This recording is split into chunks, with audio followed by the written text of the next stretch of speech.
नमस्कार, मी कल्पना चलागावच्या नवीन एक व्हिडिओमध्ये तुमचे अगदीच मनापासून स्वागत. चला आता सकाळची सुरुवात झालेली आहे आणि आज आहे ना ज्वारीच्या भाकरी बनवायच्या आहे. चला म्हटलं आता तब्येत ठीक झालेली आहे तर मी पण आता थोडंफार स्वयंपाक करून लागायला लागलेली आहे.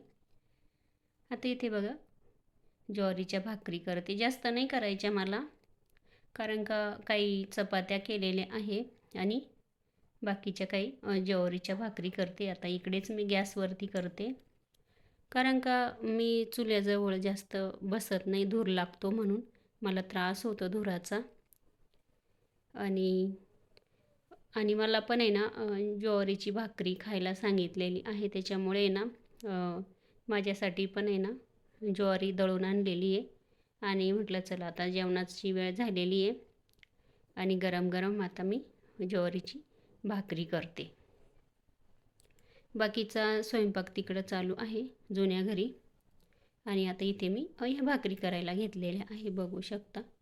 चला भाकरी पण आता इथे सगळ्या करून घेतल्या आणि त्याच्यानंतर आता लगेच जेवण करणार आहे मी गरम गरम भाकरी झाल्यानंतर.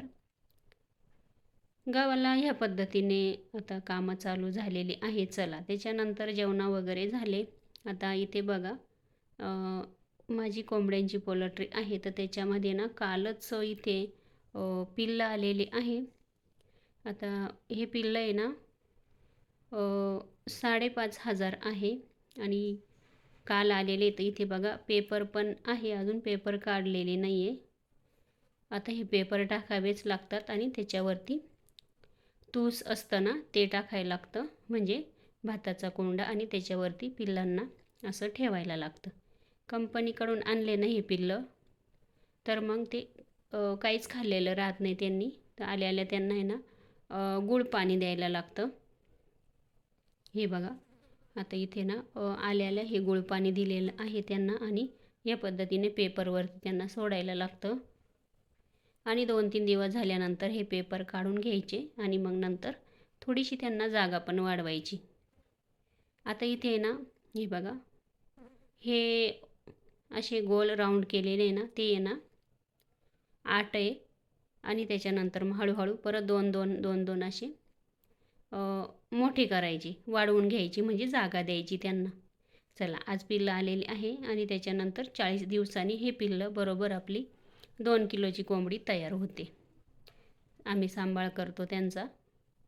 आमचं कसं पाणी, लाईट आणि सांभाळायचे आपण, ह्या पद्धतीने आम्ही कोंबड्यांची पोल्ट्री आमच्याकडे आहे. चला त्याच्यानंतर आता इथे बघा गव्हाचा पसारा तर 3-4 दिवस चालूच होता, कारण का हे गहू ना 10 क्विंटल होते, म्हणजे 10 पोते. आता इतके गहू साफ केलेले आहे, म्हणजे उपणून द्यायचे होते ते.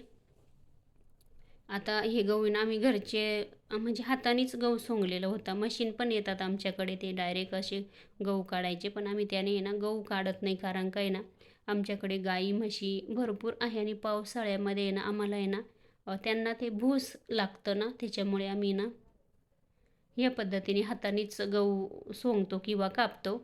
आणि त्याच्यानंतर आपलं ते साधं मशीन असतं ना, असं पेंड्या वगैरे त्याच्यामध्ये टाकायच्या गव्हाच्या, आणि त्या मशीननं आम्ही हे गहू काढतो.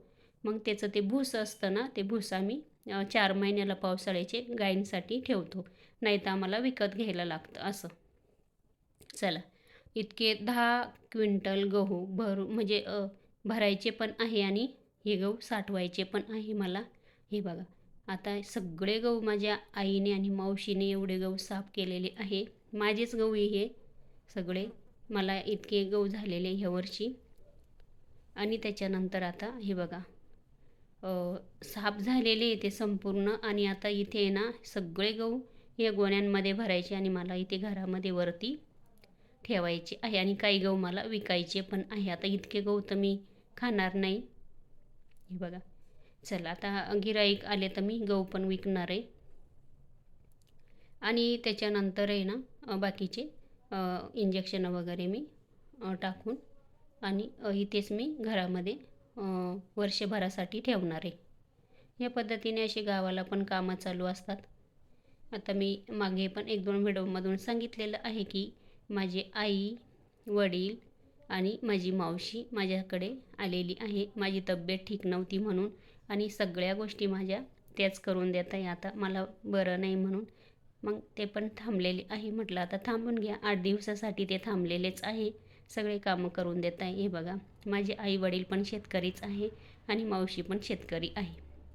त्यांना पण शेताचे सगळेच कामं येतात. हे बघा, आणि मुलगा मुलगी ते पण करतात, त्यांना पण येतात कामं. गावाला या पद्धतीने अशी कामं चालूच असतात. हे बघा, आता इथे ना माझ्याकडे ना पाहुणे आलेले होते कल्याणवरून आणि ते पाहुणे ना गेले आणि त्याच्यानंतर हे कामाला सुरुवात झालेली आहे. पाहुणे पण आहे ना मला भेटण्यासाठी आलेले होते. माझी मैत्रीण होती, मी राहते ना शेजारीच राहतात त्या ताई, त्या आलेल्या होत्या मला भेटण्यासाठी. आता इथे बघू शकता पाहुणे यायला सुरुवात झाली. परत माझी पुतणी आलेली आहे ही बघा, आणि पुतणीची मुलगी बघा तिच्यापेक्षा मोठी आहे. आता हे लग्नाला आलेले होते, जवळपास लग्न होतं तर ते पण आले. मला बरं नाही म्हणून भेटण्यासाठी आलेले आहे. तर मग असं कसं, हे बघा इथे आमचे जावई बापू आहे आणि ही त्यांची मुलगी आणि मुलगा घरी आहे त्यांचा. ही माझी पुतणी आहे 2 नंबरची, 2 नंबर जावेची मुलगी. आता म्हणजे कसं असं थोडंफार आजूबाजूला कोणाचे लग्न वगैरे असले तर मग ते जवळच आहे गाव, पण मग ते येतात. चला, सकाळी ते पाहुण्यांना वाटं लावलं आणि हे पाहुणे आले. आता त्यांना पण कसं थोडंसं आलं का बरं वाटतं. ते काही जास्त थांबती नाही. आता माझ्या पुतण्या वगैरे त्या पण शेतकरी आहे. घरचे पण कामं असतात आणि प्रत्येकीच्या घरी असं ढोरं गुरं आहे, त्याच्यामुळे गाई म्हशी वगैरे आहे, त्याच्यामुळे त्यांना पण आहे ना घरी वेळेवर जायलाच लागतं, दूध काढायला लागतं त्याच्यामुळे. हे बघा, आणि जे माझी पुतणी ना तिच्याचं हे बघा नंदाई बापू वगैरे पण आहे, म्हणजे असे त्यांचे पण नातेवाईक होते ते. हे बघा, हे एक येत आहे गाडीतूनच आता काही काही. हे बघा, मला तर ओळख पण नव्हती, पहिल्यांदाच आलेले आहे माझ्या पुतणीबरोबर. आता भरपूर पाहुणे आले, त्यांना पण सांगितलं का माझी काकूची तब्येत बरी नाही. आणि ही माझी पुढची माम जाव आहे आणि मागच्या माझ्या माम ननंदबाई आहे, बघू शकता. हे पण लग्नाला गेलेले होते आणि माझं घर आहे ना रस्त्यावरतीच आहे, त्याच्यामुळे मग ना ते माझं घर आहे ना असं सोडून जातीच नाही. ह्या माझ्या ननंदबाई आहे, मला सख्खी ननंद तर नाही आहे, पण मग ह्या माझ्या माम ननंद आहे ना त्या अगदी माझ्या सख्ख्या नंदासारख्याच आहे आणि खूप छान स्वभाव आहे त्यांचा.